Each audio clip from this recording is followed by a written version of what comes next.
Before I officially start beginning my speech, I do have some vocabulary that you'll need to know.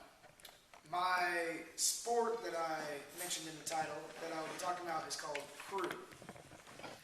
Crew is a sport with long, skinny boats. Everybody rows, and the people that are rowing are facing the wrong way, and they're rowing backwards. And except for one person who isn't rowing an oar, he's called the coxswain. I forgot my prop, but don't worry about it, it's too small to read anyways. It's spelled C-O-X-S-W-A-I-N.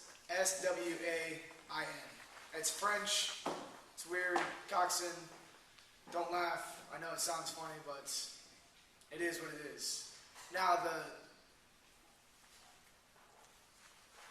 purpose of the coxswain is to be a leader. Is to be a leader in the boat. Ladies and gentlemen, Toastmaster, I want to tell you how I was that leader for 3 years in high school, a year in college, and off and on the past 3 or 4 years as an adult member of rowing. It's called the Master's Program. There are two key things that the coxswain has to think of. Safety is number one, not only for the rowers' health and lives, but also the $10,000 equipment that they're rowing. And, of course, second is winning. Now, it seems pretty simple and straightforward, but when you're rowing down the course at breakneck speed with nothing going except pure adrenaline, and the only thought is try and win, and all of a sudden somebody starts kind of edging into your lane, you're going to want to think, oh, maybe I should they'll get out of the way. No, as a coxswain, you have to know that even the risk of your rowers getting hit by another boat, getting run over or hurt in any way, supersedes any desire for winning. You have to, because obviously the fastest way from the starting line to the finish line is a straight line, you have to turn. You have to get out of the way. And unfortunately, some of these novice coxswains out there don't know that.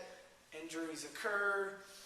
Some of the coaches out there aren't exactly the best coaches because most coaches for rowing are past rowers. And they don't care about their coxswains. They just assume that they're going to know everything. They don't tell the coxswains what they need to know. And unfortunately, injuries ensue. Furthermore, as a coxswain, it's not just on the water in a race that your duties are there. You're there every single day, Monday through Friday, usually Saturday mornings, with the rowers being there as much as they are. So there's off-water times and there's on-water times. And on off-water, me personally, I went out of my way. I was out there working out, lifting the dumbbells, rowing on the machine, running the warm-up, the 3-mile warm-up every day before practice. I was there. I was actually one of the leaders in the pack, but it's just happened to be that way. The rowers were obviously stronger, lifting bigger weights, but I was out running, it made me feel better a little bit. I would be there from beginning to end. I didn't have to show up on time. I only had to be there once we got out on the water.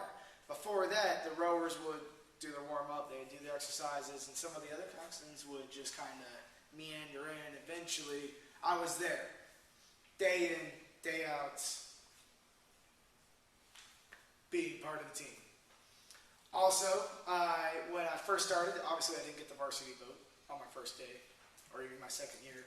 But, so what that meant was I was at the bottom of the totem pole. The coach did not care about us or our rowers. He would give us a workout. He'd say, all right, row around the lake. Do good. And then he'd run off with the varsity boat and the JV boat and leave us to row around the lake. What does that mean? I'm the one with the microphone. I got to be a coach. I have to make sure everyone's rowing in time, everybody's keeping perfect posture, keeping perfect, there's a million little things. I can digress for about 30 minutes as to the technique of rowing, but I won't. I'll spare you. But nevertheless, I had to be a coach during most of the practices.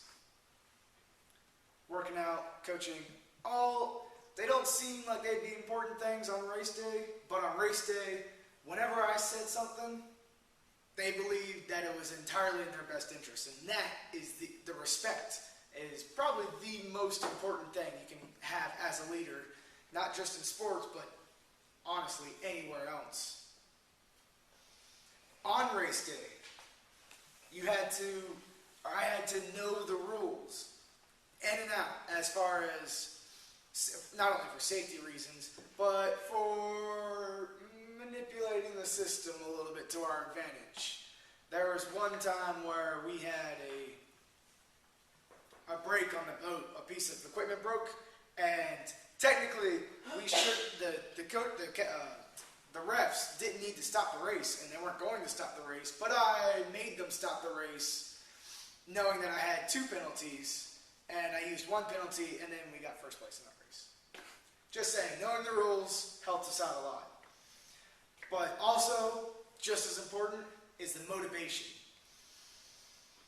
Getting into that race, getting into that mindset, at that starting line, your fingers are tingling, your blood is brushing, you're sitting there, poised, ready for the start, and then when they say go, you rip, you yell into this microphone. That's all I can do is yell, unfortunately. I would want to get on that oar and pull, but all I have to do is yell, and I'm yelling, and then I have to keep my mind straight. I have to keep focused. I have to keep just entirely disciplined and know that these guys can't row 200 strokes at full blast. I got to keep them in control. I got to say the right words. I can't say, pull harder. I got to say, all right, now focus. Pull what you got. And so on and so on. It's all about focused determination, respect, and just being able to have fun with it. Mr. Toastmaster.